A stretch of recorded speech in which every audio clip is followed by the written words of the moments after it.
چوتھا گروہ جو ہے وہ کیا ہے جس کے ہم پیروکار ہیں اور جیسا ہم بننا چاہتے ہیں؟ آپ میں سے کوئی بھی پہلا گروہ تو نہیں بننا چاہتا نا، اور دوسرا بھی نہیں بننا چاہتے اور تیسرا بھی نہیں بننا چاہتے۔ ہم چاہتے ہیں کہ ہم ایسے مسلمان بنیں جو شعوری طور پر مسلمان ہو، جو دل سے آواز نکلے، دل سے ہم اقرار کریں کہ ہاں واقعی مسلمان ہیں۔ جب آپ دل سے اقرار کریں گے نا، میں آپ کو اس کی سادہ سی مثال دیتا ہوں۔ جس آدمی کی اولاد ہوتی ہے نا، اس کو جب یقین ہوتا ہے نا کہ یہ میری اولاد ہے، تو پھر وہ اس کے لیے رات دن ایک کر دیتا ہے، پیسہ کمانے کے لیے، اس کا فیوچر بنانے کے لیے، مستقبل بنانے کے لیے۔ جب ہمیں یقین ہو جائے گا کہ یہ راستہ صحیح ہے، پھر اس راستے کے اوپر ہم خود بھی چلیں گے، اور ہماری کوشش ہوگی کہ کوئی بھی جو ہمارا جاننے والا ہے، دوست ہے، اس کو اسی راستے پر چلائیں۔ سب سے پہلے تو جیسے میں نے پہلے عرض کیا آپ کے سامنے کہ تھوڑی دیر کے لیے آپ یہ سوچیں کہ آپ آج ہی پیدا ہوئے ہیں یا آپ کو اللہ نے آج ہی شعور دیا ہے۔ جب آپ کے ذہن میں یہ بات آ گئی کہ آپ کو آج ہی شعور ملا ہے، آپ کا کوئی مسلک، کوئی دین، کوئی ایمان نہیں ہے، تو آپ کے اندر پھر تعصب نہیں ہوگا۔ نہ آپ ہندو سے نفرت کریں گے، نہ آپ عیسائی سے کریں گے نفرت، نہ آپ یہودیوں سے کریں گے، نہ بدھ مت سے کریں گے، نہ مسلمانوں سے کریں گے، کسی سے بھی آپ نفرت نہیں کریں گے۔ آپ صحیح راستے کی تلاش میں لگ جائیں گے۔ آپ کی کوشش ہوگی کہ یار میں صحیح راستہ پاؤں، کہ دنیا میں صحیح راستہ ہے کون سا، اس کی تلاش میں آپ لگ جائیں گے۔ اپنی عقل کو آپ استعمال کریں گے، آنکھیں کھول کر دیکھیں گے کہ حق کیا ہے اور باطل کیا ہے۔ آپ لوگوں میں فرق کرنا شروع کر دیں گے، صحیح بندہ کون سا ہے اور غلط کون سا ہے۔ وہ اللہ کی نافرمانی یعنی اللہ کو نہ ماننا کیا ہے اور توحید کیا ہے، یعنی اللہ کو ایک ماننا کیا ہے۔ انبیاء علیہ السلام جو دنیا میں آئے ہیں، جو ہم سنتے ہیں، کیا وہ واقعی سچے تھے یا معاذ اللہ جھوٹے تھے؟ کہ سب جو آدم علیہ السلام سے لے کر محمد صلی اللہ علیہ وسلم تک تشریف لائے، کیا وہ واقعی سچے نبی تھے یا ایسے باتیں بنی ہوئی ہیں کہ معاذ اللہ وہ جھوٹے تھے؟ قرآن جس طریقے کو پیش کرتا ہے، قرآن بیسیکلی نبی کریم صلی اللہ علیہ وآلہ وسلم کی گفتگو ہے نا۔ ہم تو اللہ کو نہیں ملے، ہم نے تو اللہ کو دیکھا بھی نہیں ہے۔ جو اللہ کے رسول صلی اللہ علیہ وسلم نے ہمیں کہا ہے کہ یہ جو کتاب ہے، یہ جو فکرے ہیں، یہ جو پیراگراف ہیں، یہ اللہ کا حکم ہے۔ ہم نے کہا ٹھیک ہے، ہم مان لیتے ہیں یہ اللہ کا حکم ہے۔ کیا واقعی یہ اللہ کا حکم ہے یا نہیں ہے؟ یہ اب ذہن میں سوال کھڑے کر، میں آپ کے ذہن میں کچھ سوال جو کھڑے کر رہا ہوں، مقصد یہ ہے کہ ہم پھر ان کا جواب تلاش کریں۔ خدا کو ماننا کیا انسانی فطرت کا عین تقاضا ہے؟ ضروری ہے کہ ہم اللہ کو مانیں؟ نہیں مانتے۔ ہم اللہ کو مانے بغیر کیا ہم زندگی صحیح گزار سکتے ہیں؟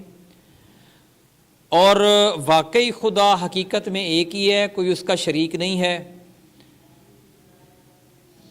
اگر یہ ہمارا عقیدہ بن جائے، یقین ہو جائے، ضمیر ہمارا تسلیم کر لے کہ انسان سیدھی راہ پانے کے لیے خدا نے جو اس کو روشنی بخشی ہے، واقعی وہ اس کا محتاج ہے، اور یہ وہ روشنی ہے جس کو دنیا میں 1,24,000 پیغمبر لے کر آئے، اور اس روشنی کو دنیا میں پھیلایا اور عوام کو کہا کہ آپ اپنا راستہ اس روشنی میں تلاش کریں، کیا وہ روشنی صحیح ہے؟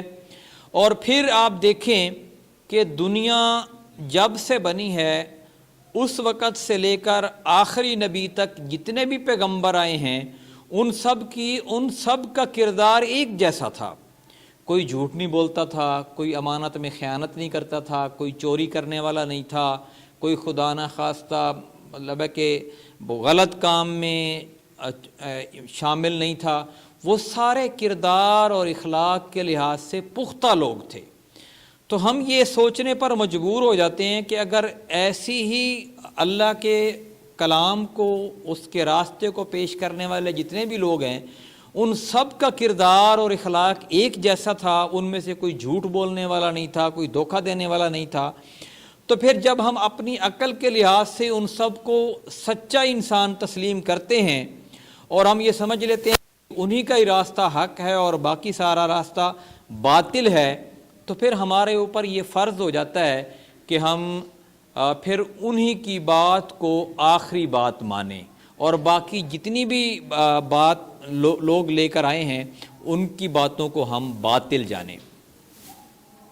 نبی کریم صلی اللہ علیہ وسلم کے بارے میں جو قرآن میں آیت نازل ہوئی ہے نا کہ آپ کا جو نبی ہے یہ اپنی ذہن سے کوئی بات نہیں کرتا، یہ وہی بات کرتا ہے جو اللہ کا حکم ہوتا ہے۔ یہ سورہ نجم میں ہے وما ینطق عن الہوا ان ہوا الا وحی یوحی، یعنی اللہ کا نبی اپنے وہم سے اپنی ذہن سے کوئی بات گھڑ کر تمہیں نہیں بتاتا، بلکہ یہ وہی بولتا ہے جو اللہ تعالیٰ کی زبان ہے۔ نبی کریم صلی اللہ علیہ وسلم بنیادی طور پر اللہ کی زبان ہے، اور جو راستہ انہوں نے ہمیں دکھایا ہے وہ راستہ کیا ہے؟ قرآن پاک میں اسی گروہ کے بارے میں جو آیات نازل ہوئی ہیں وہ میں آپ کے سامنے رکھوں گا۔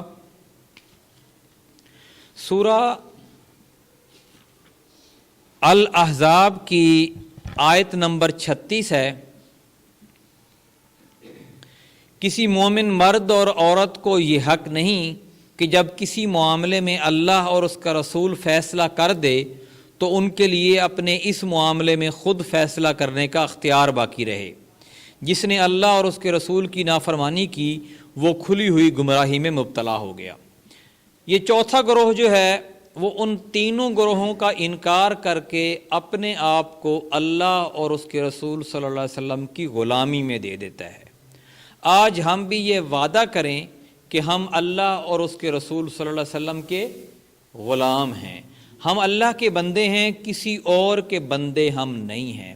جب آپ یہ تقریر کرتے ہیں، جب آپ یہ عہد کرتے ہیں، اقرار کرتے ہیں، تو پھر اس کے بندے ہونے کے ساتھ جو بندشیں، جو رکاوٹیں، جو حد آپ کے لیے قائم کی جاتی ہے، ان حدود کا تذکرہ اللہ تعالیٰ نے قرآن پاک میں متعدد مقامات پر کیا ہے، اور یہ کہا ہے کہ جو میرے بندے ہوتے ہیں وہ ایسے ہوتے ہیں۔ پہلی آیت میں نے آپ کے سامنے کی ہے کہ آپ کی اب زندگی کا فیصلہ آپ نے نہیں کرنا، آپ نے کیسے سونا ہے، آپ نے کب اٹھنا ہے، آپ نے شادی بیاہ کیسے کرنا ہے، آپ نے لوگوں کے ساتھ معاملات کیسے کرنے ہیں، آپ نے ووٹ کس کو دینا ہے، آپ نے عبادت کیسی کرنی ہے، کھانا کیسے کھانا ہے، سلام کیسے کرنا ہے، اور لوگوں کے ساتھ جو سودا سلف خرید و فروخت تجارت کرنی ہے وہ کیسے کرنی ہے۔ غرض زندگی کا جو بھی معاملہ ہو اب آپ پابند ہو گئے ہیں اللہ کے اور اس کے رسول کے۔ اگر آپ اپنی رائے بیچ میں لے کے آئیں گے یا یہ کہیں گے کہ میرے والدین تو ایسے کرتے تھے لہٰذا میں بھی ویسے کروں گا، یا یہ کہیں گے کہ فلاں طاقتور آدمی تو ایسا کرتا ہے میں بھی ویسا کروں گا، اس کی مخالفت میں مول نہیں لے سکتا، یا آپ یہ کہیں گے کہ فلاں شخص تو بہت دولت مند ہے اس سے مجھے دولت ملے گی اس کی باتیں مان کے، تو پھر آپ اللہ کے بندے نہیں ہیں، پھر آپ نے بندگی سے انکار کر دیا ہے۔ یہ جو سورہ مبارکہ کی سورہ الاحزاب کی میں نے آیت آپ کے سامنے تلاوت کی ہے نا، یہ جو ترجمہ پیش کیا ہے، اس کا میں تھوڑا سا آپ کو شان نزول بتاتا ہوں۔ ایک مسلمان اور ایک یہودی کا جھگڑا ہو گیا۔ کسی بھی معاملے میں ہو جاتے ہیں جھگڑے، تو جھگڑا جب ہو گیا تو انہوں نے، یہودی جو تھا اس نے کہا کہ ہم اپنا فیصلہ جو ہے وہ آپ کے نبی سے کروا لیتے ہیں۔ وہ جو مسلمان تھا وہ اس کے ذہن میں اسلام صحیح طرح رچا بسا نہیں تھا، وہ ایسا ہی مسلمان تھا جیسے آپ آج کل کے عام مسلمان ہیں۔ تو دل سے تو تھوڑا سا وہ اس نے کترایا، پھر بعد میں کہتا اچھا یار یہ پھر یہودی کیا کہ یہ اپنے نبی کے پاس نہیں جانا چاہتا۔ نبی کریم صلی اللہ علیہ وسلم کے پاس جب وہ فیصلہ لے کر آیا، دونوں آئے، یہودی بھی اور مسلمان بھی، تو اللہ کے رسول صلی اللہ علیہ وسلم نے وہ فیصلہ یہودی کے حق میں کر دیا۔ ظاہر وہی حق پر ہوگا تو اسی حق میں کر دیا۔ مسلمان کو صبر نہ آیا کہ یہ تو یہودی جیت گیا، تو وہ اسے کہتا ہے کہ پہلے تو وہ کہتا رہا تھا کہ تمہارے فلاں یہودی عالم کے پاس چلتے ہیں۔ یہودی کو تو پتہ تھا کہ ہمارے جو عالم ہیں وہ تو صحیح فیصلہ ہی نہیں کرتے، وہ تو پھر جاتے ہیں جس طرف ان کو کوئی مال مڈی مل جائے، جیسے آج کل کے بہت سارے لوگ ہیں۔ تو اس لیے تمہارے نبی کے پاس جاتے ہیں۔ جب نبی صلی اللہ علیہ وسلم نے بھی فیصلہ یہودی کے حق میں دے دیا تو وہ مسلمان ہے، وہ کہتا ہے نہیں یار ہم نا دوبارہ فیصلہ نا حضرت عمر سے کرواتے ہیں، وہ صحیح فیصلہ کرتے ہیں۔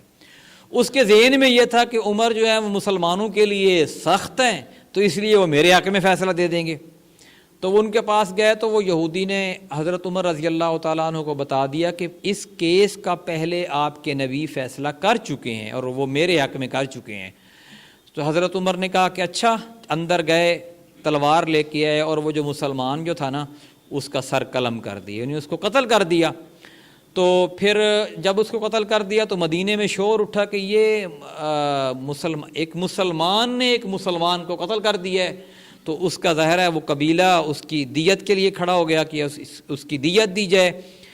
دیت کہتے ہیں نا کہ یا اس کے بدلے میں قتل کیا جائے یا پیسہ دیا جائے یا وہ معاف کر دیں۔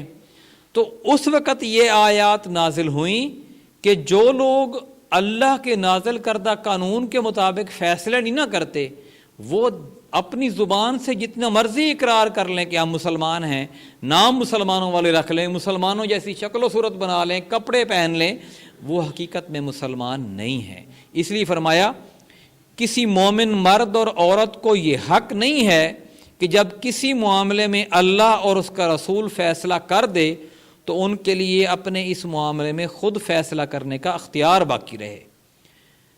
جس نے اللہ اور اس کے رسول کی نافرمانی کی وہ کھلی ہوئی گمراہی میں مبتلا ہو گیا۔ ایک اور جگہ فرمایا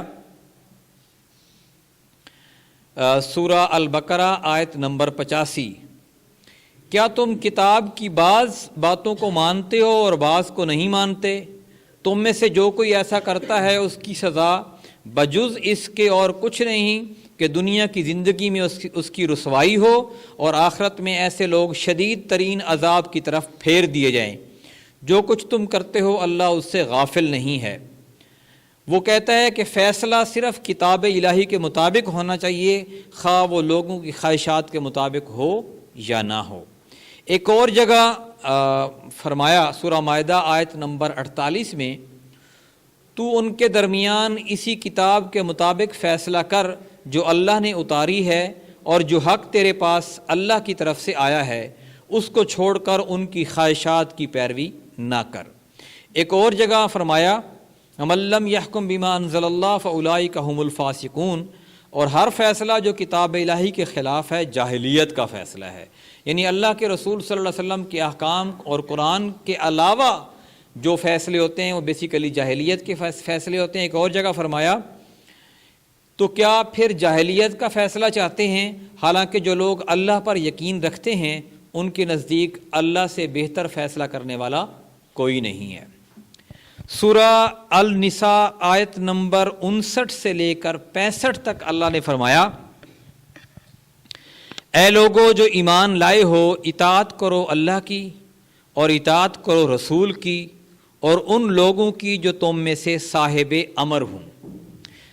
اب بہت سارے اللہ کا قرآن تو ہمارے سامنے واضح ہے نا، یہ قرآن ہے، اس کی اطاعت ہمارے اوپر فرض ہے کیونکہ ہم نے عہد کیا ہے کہ ہم مسلمان ہیں۔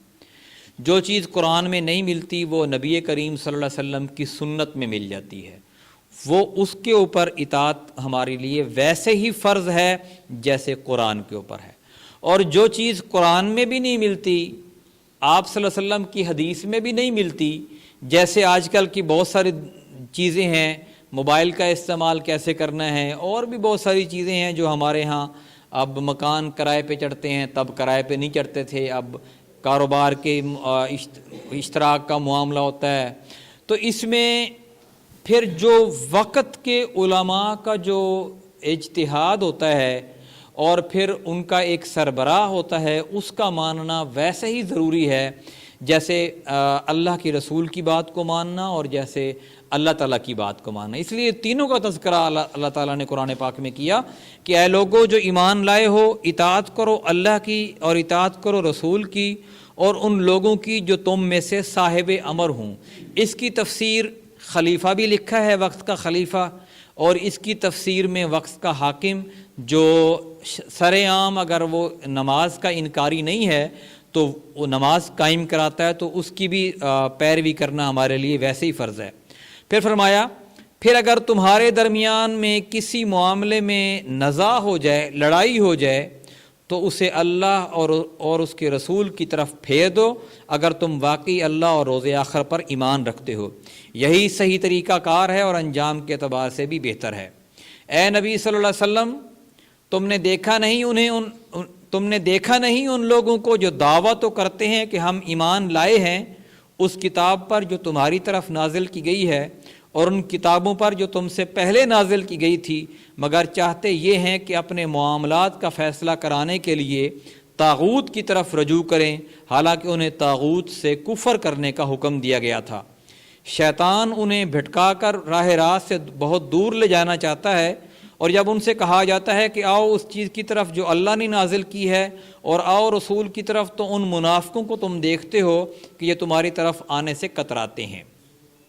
طاغوت سے مراد ہر وہ بندہ ہے جو اللہ اور اس کے رسول کے احکامات یا قوانین کے مقابلے میں اپنا کوئی قانون بنا لے۔ جیسے ہمارے اب ملک میں ہے، آپ تھانے دار کے پاس جاتے ہیں یا آپ جج کے پاس جاتے ہیں، اگر وہ اللہ اور اس کے رسول کے بنائے ہوئے قوانین کے مطابق فیصلہ نہیں کرتا تو وہ دراصل طاغوت ہے، اور اس کی بات پہ، اس کے فیصلے پہ راضی رہنے والا اللہ کے نزدیک نافرمان ہے، اسلام سے خارج ہے۔ یہ قرآن کی آیت میں نے آپ کے سامنے تلاوت کی ہے، ترجمہ جو کی ہے۔ آگے فرمایا کہ انہیں بتاؤ کہ ہم نے جو رسول بھی بھیجا ہے اس لیے بھیجا ہے کہ اذن خداوندی کی بنا پر اس کی اطاعت کی جائے۔ نہیں اے محمد صلی اللہ علیہ وسلم، تمہارے رب کی قسم، یہ کبھی مومن نہیں ہو سکتے جب تک کہ اپنے باہمی اختلافات میں یہ تم کو فیصلہ کرنے والا نہ مان لیں، پھر جو کچھ تم فیصلہ کرو اس پر اپنے دلوں میں بھی کوئی تنگی محسوس نہ کریں، بلکہ سر بسر تسلیم کر لیں۔ آپ اب جائزہ لیں کہ قرآن کی ان آیات کی روح سے کیا ہم مسلمان ہیں؟ کیا ہم اسلام پر صحیح عمل کر رہے ہیں؟ یقیناً نہیں ہے۔ اگر نہیں ہے تو ہم کوشش کریں